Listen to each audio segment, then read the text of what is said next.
Ukraine's President Volodymyr Zelensky has called on his country to try and limit its use of energy. This is after what he says has been a systematic damage to Ukraine's energy grid by Russian attacks. There have been what he described as unscheduled power cuts due to what he says is a higher level of consumption that can be provided for.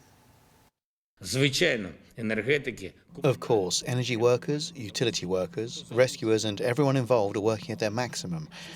But the systematic damage to our energy network by the attacks of Russian terrorists is so significant that all of our people and businesses should be very frugal and try to spread consumption across the day.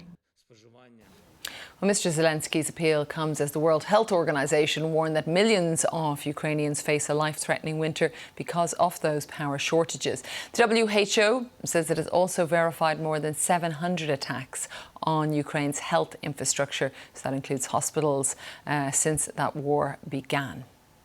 Half of Ukraine's energy infrastructure is either damaged or destroyed. This is already having knock-on effects on the health system and on the people's health. Put simply, this winter will be about survival.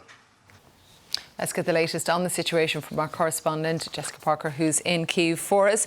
Good to have you with us. Just how serious is this for people with their day-to-day lives? Well, what we're seeing at the moment is a series of outages for families and businesses. Now, some of those are planned, they are scheduled, so we expect further planned scheduled outages to take place today. But also sometimes they are emergency blackouts as well. And this is after, of course, the authorities say that around nearly half of Ukraine's energy infrastructure has been damaged in Russian missile attacks. And that they are working, as President Zelensky was just talking about there, to carry out repairs. But that does bring challenges. For example, people I've been speaking to talk about how a lot of that infrastructure, Soviet era, so they need to look to other countries, former Soviet countries, for parts in order to carry out those repairs. And they say they're working hard to do that. But it's quite interesting overnight, the head of Yasno, which is an energy provider to around 3.5 million people, including here in Kyiv, is saying that actually Ukrainians may need to prepare for blackouts running until at least the end of March. But he says it's quite a variable situation and depends, for example, if there are further attacks on the energy infrastructure. But certainly one of the messages being sent out by the Ukrainian authorities to the wider population is to be frugal, not to use energy if possible as well during peak hours. Goodness, but this is coming into the winter. We can see the backdrop that you have there, Jess, with snow on the ground. And I'm wondering, because I suppose there's kind of two tiers, isn't it? There's people and their day-to-day lives, but then aspects like their healthcare, their hospitals, how will they manage?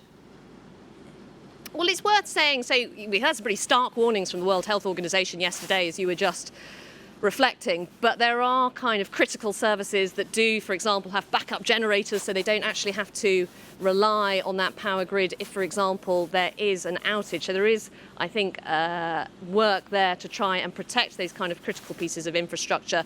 Worth mentioning as well, I mean, the World Health Organization talked, as you were just mentioning there, about how they had verified around 700 so-called attacks on health infrastructure. Now, I'm told that includes things like medical supplies, but their definition of what an attack might constitute is pretty broad. And they also, officials tell me, say that it's not up to them to decide or work out whether so-called attacks were deliberate or incidental, accidental, and who might have carried them out. But I think the bigger picture message they were trying to clearly send yesterday was of huge concern, not just about the state of the energy infrastructure and the health infrastructure, but also the impact the cold weather will have on people in their everyday lives. So it exposes them, for example, more to respiratory diseases, especially if they don't get the heating in order to keep them warm as the temperature gets colder.